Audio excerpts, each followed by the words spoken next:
नाज़रीन, drama serial रस्म वफा में उसामा की शामत आ गई। उसामा ना तो नूर की नज़रों में अपना अच्छा इमेज बना सका और ना अपनी माँ बहन की नज़रों में। उसामा की माँ और बहन तो उसामा को कसूरवार ठहरा ही रही थी। नूर ने भी उसामा को ही ज़ारा की बर्बादी का जिम्मेदार ठहरा दिया। नूर उसामा को कहती है, तुमने अपनी जिद और अना का महल बनाने के चक्कर में ज़ारा की जिंदगी तबाह कर दी। ज़ारा कहती है, उसामा को मेरी फिक्र कहाँ, उसे तो हर तरफ नूर ही नूर नजर आती है। उसामा अगर शादी की जिद कर रहा था तो नूर शादी से इनकार कर सकती थी, मगर नूर क्यों इनकार करती? उसे फवाद ना सही, उसामा सही, उसका घर तो बस गया, उसे मेरे बेघर होने से क्या? महरीन कहती है, ये नूर तो बहुत चालाक लड़की निकली, इसके मासूम चेहरे के पीछे बहुत मकार लड़की छुपी हुई है। मुझे अंदाजा ही नहीं हुआ कि इसने उसामा को अपने प्यार में बुरी तरह फांस लिया है। राशिद भाई नूर के बारे में बिल्कुल ठीक कह रहे थे। पहले ये उनका बेटा खा गई और अब उसामा को हमसे दूर कर देगी। महरीन नूर को कहती है, मैं तुम्हें अच्छी तरह समझ गई हूं, तुम एक नंबर की शातिर लड़की हो। तुमने बड़ी चालाकी से फवाद की मौत का जिम्मेदार उसामा को ठहरा दिया ताकि उसामा हम सब की मुखालफत के बावजूद तुमसे शादी कर ले। नूर कहती, ममानी ये आप क्या कह रही हैं? मैंने कभी ये ख्वाहिश नहीं की थी कि मेरी शादी उसामा से हो। मुझसे शादी की जिद तो उसामा की थी। मुझे पता है कि मेरी और उसामा की शादी की वजह से ज़ारा अपने ससुराल से आ गई है। मुझे अफसोस है। महरीन कहती है, तुम्हारी इन्हीं बातों की वजह से उसामा तुम्हारे चंगल में फंस गया। तुम दोनों माँ बेटियों ने मिलकर उसामा और फराज को इमोशनल ब्लैकमेल किया है। अब कान खोलकर सुन लो, इस घर में आ गई हो तो याद रखो, इस घर में वो होगा जो मैं चाहूंगी।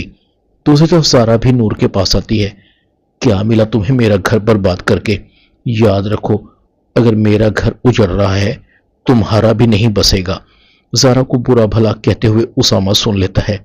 उसामा ज़ारा को कहता है, तुम्हें नूर से इस तरह से बात नहीं करनी चाहिए। उसामा अपनी बहन को कहता है, तुम्हें अपनी खुशी के अलावा किसी दूसरे की खुशी का भी ख्याल है कि नहीं, या फिर तुम्हारे लिए तुम्हारी ही खुशी अहम है? ज़ारा को उसामा की बात बुरी लगती है। ज़ारा कहती है, मेरा किसी को ख्याल नहीं। ज़ारा स्लीपिंग पिल्स खाकर बेहोश हो जाती है। महरीन सबको आवाज़ें देती है। ज़ारा को पता नहीं क्या हो गया है। उसामा और उसका बाप फौरन कमरे में आते हैं। फराज उसामा को कहता है, फौरन एम्बुलेंस को बुलाओ। ज़ारा को हॉस्पिटल लेकर जाते हैं।